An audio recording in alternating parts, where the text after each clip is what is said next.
Lecture number 2 होगा बहुपद का, जिसमें मैंने आपको ये समझाया कि बहुपद का जनरल फार्मूला होता है a0 plus a1x plus a2x square plus a3x cube plus up to 1 dot dot plus an x to the power n।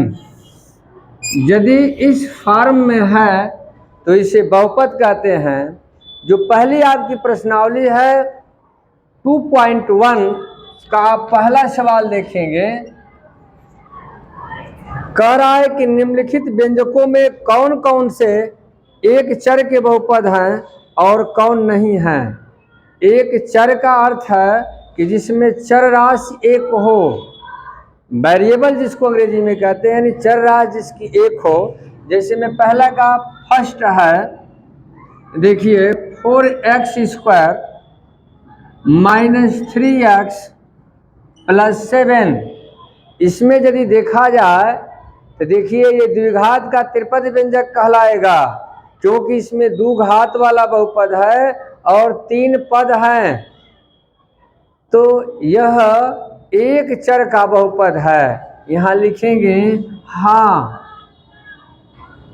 यह एक चर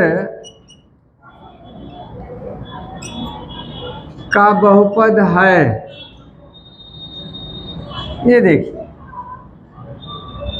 यह एक चर का बहुपद है। फिर यहाँ देख लीजिए दूसरा भी एक चर का बहुपद है। जैसे दूसरा है आपका y स्क्वायर प्लस √2।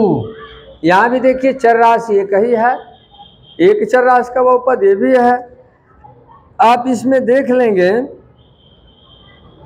ये तीसरा, यह बहुपद नहीं है। यहाँ देखिए 3√t प्लस t√2। इसमें यदि देखेंगे तो चर राशि t है, लेकिन t की घात रूट में है, यानी 1/2 है, तो यह बहुपद नहीं है। बहुपद की घात यानी उसकी पावर क्या होनी चाहिए, 1 0 1 2 3 4 5 इस तरह से होनी चाहिए, यानी धन पूर्णांक संख्या होनी चाहिए, ना कि परमेय संख्या। इसलिए यह बहुपद नहीं है। पुनः देखिए पांचवा इसका जैसे दिया है x की घात 10 प्लस y की घात 3 प्लस t की घात 50। यदि आप इसमें देखते हैं, इसमें चर राशियां कितनी हैं, 3 हैं।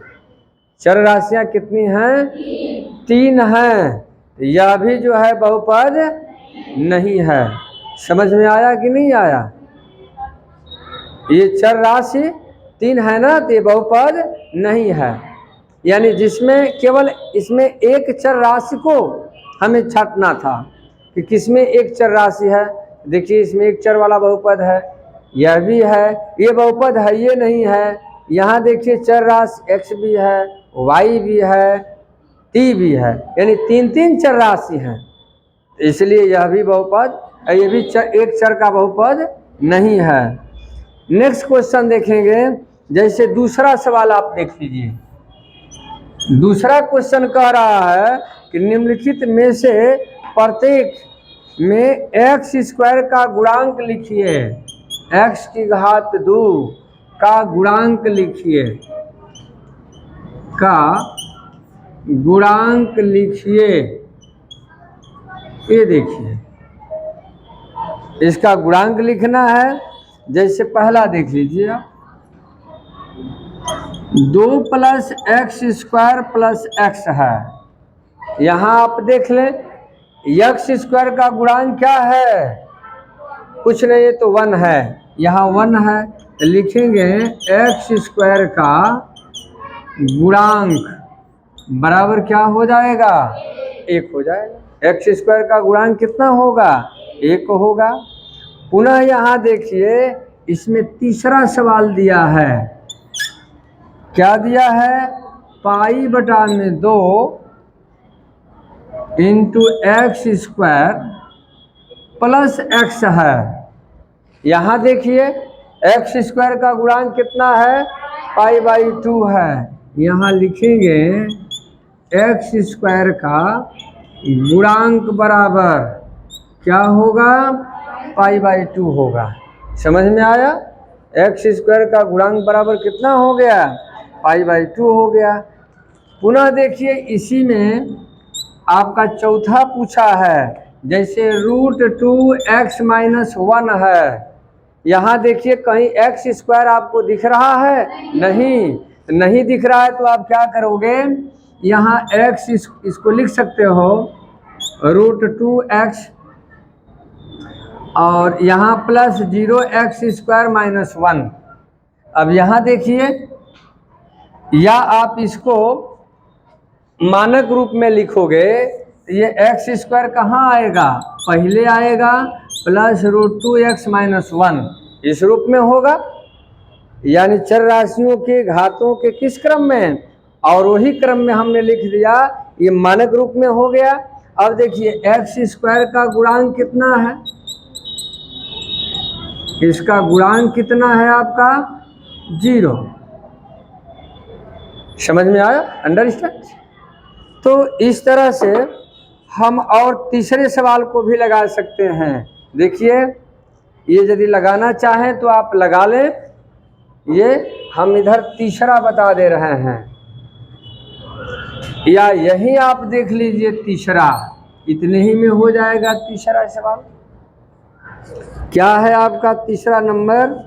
कह रहा है 35 घात के द्विपद का और 100 घात का एक पदीय का उदाहरण दीजिए। यानी ऐसे द्विपद लिखना है जिसकी घात 35 हो, यक्स की घात 35 + 2। यह आप लिख सकते हैं। देखिए 1 2 दो पदीय है और उसकी घात कितनी है? 35 है। फिर देखिए y की घात कितना? 100 का क्या लिखना? एक पदी। ये आपका एक पदी हो गया। इसको क्या कहेंगे? ये द्विपदी कहेंगे। मैं आपको पिछली लेक्चर में आपको समझाया है, बताया है। पुनः इसके बाद आप यहाँ देखिए, ये क्या है? आपका एक पदी है, ये एक पदी है। समझ रहे हैं? ये आपका एक पदी हो गया। हाँ चाहे और लिख सकते हैं आप, इसके जगह पर चाहें तो यह भी लिख सकते हैं y की घात 35 + 4x लिख सकते हैं, ठीक ना? या आप 2y लिख सकते हैं। समझ में आई बात? आप लिख सकते हैं, कोई दूसरा पद आप लिख सकते हैं। ये कोई जरूरी नहीं है कि x की घात 35, हाँ लेकिन चर राशि की घात 35 पहले होना चाहिए। अगला पद क्या रहा है उससे कोई मतलब नहीं है। आप अगला पद यहाँ 2x की घात 10 भी लिख सकते हैं, 32 भी लिख सकते हैं, 31 भी लिख सकते हैं, जो इच्छा लिख सकते हैं। ठीक है? समझ में आया? तो ये लगा लीजिए। बिल्कुल, धन्यवाद।